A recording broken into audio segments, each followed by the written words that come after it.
Ассалаумағалейкум көрермендер. Бүгінгі шығарылымда қазақтың болашақ жұлдызы Садраддин Ахметовқа арнаймын және оның жаңа кездесуін талқылаймыз.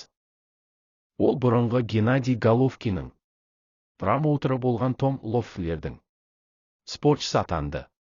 Және Генаның бұрынғы шулы бапкері Абель Санчес жаттықтыратын болды. Том кәсіпқой бокста сөзі жүретін бірден-бір адам.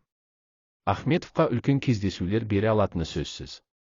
Ал бапкерге келетін болсақ, Абель Головкинді үлкен кездесулерге өз бабында апарған тәжірибелі маман.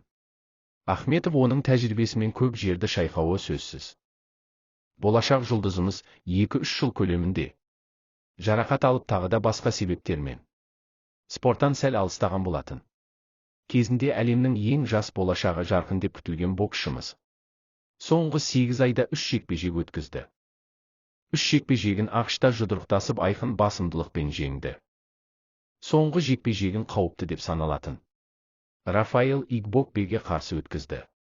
Ол кездесуде 7-ші раундта төреші тоқтатуға мәжбүр болды. Игбокбені негізінен көптеген спортшылар құлатпақ түгіл нокдауына түсіре алмай әлек болатын, соның бірі танымал боксшы өзбектің мақтанышы Исроил Мадримов. Ахметов келесі кездесуін 19 сәуірде 360 промоушнде жекпе-жек өткізеді. Оның қарсыласы мексикандық Элиас Эспадеспен жұдырықтасады. 20 жекпе-жек өткізіп алтауында жеңіліп 16-сын мезгілінен бұрын жеңген. Ахметов бұл кездесуде мезгілінен бұрын жеңеді деп ойлаймын. Ахметовта масқара технар екенін білесіздер. Ары кетсе 4-ші раундқа дейін созылады жекпе-жек. Ахметов тың жарқын стилі адамды баурамай қоймаса анық. Жекпе-жегін көрген сайын көргің келер. Сондай жарқын жекпе-жек көрсететін Қазақстаннан шыққан спортшы. Біздің алтын бала өз айтып өткендей. Канелоны құлататын бірден-бір үміткер.